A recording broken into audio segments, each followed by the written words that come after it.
Hello again, Ken McLennan from Museum on Main, and we are here to continue our video tour of the exhibit Waterways, which is brought to us by the Smithsonian's Museum on Main Street program and Exhibit Envoy. And this part of the introduction emphasizes that our world is water. 71% of the surface of the earth is covered with water. Water is everywhere.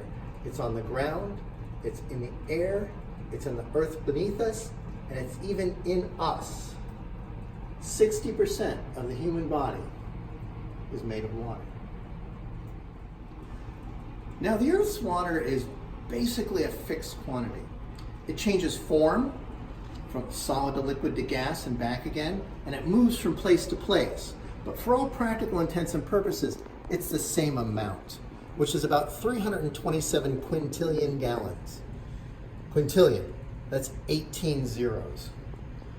That water is constantly in motion. The mountains' winter snows melt and join rivers and creeks, which run to the sea or lakes at the bottom of inland basins.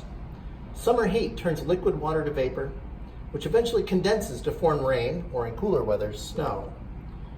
But only 3% of that 327 quintillion gallons is the fresh water we need to survive. And only 1/10 of that can be found on the surface where we can easily access it.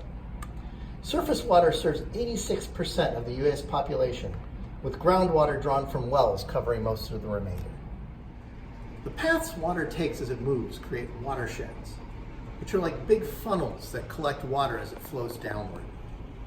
This 3D map depicts Washington State's El Hall watershed, which empties into the Strait of Juan de Fuca in northwest Washington across from Vancouver Island, which would be up here if we included it in the map. Here in the valley, we're part of the Alameda Creek watershed, which extends from Mount Diablo in the north to Altamont Pass in the east, to Mount Hamilton in the south, and funnels water westward through Alameda Creek into the San Francisco Bay. But not all watersheds empty into the sea. Some empty into inland basins, such as the Great Basin of Nevada and Utah. Here, the water drains into lakes or is absorbed into the ground. And that concludes our tour of the introductory section of Waterways. Please join us next week for when we explore the next section entitled Source. Thanks again for watching, and we look forward to seeing you next time.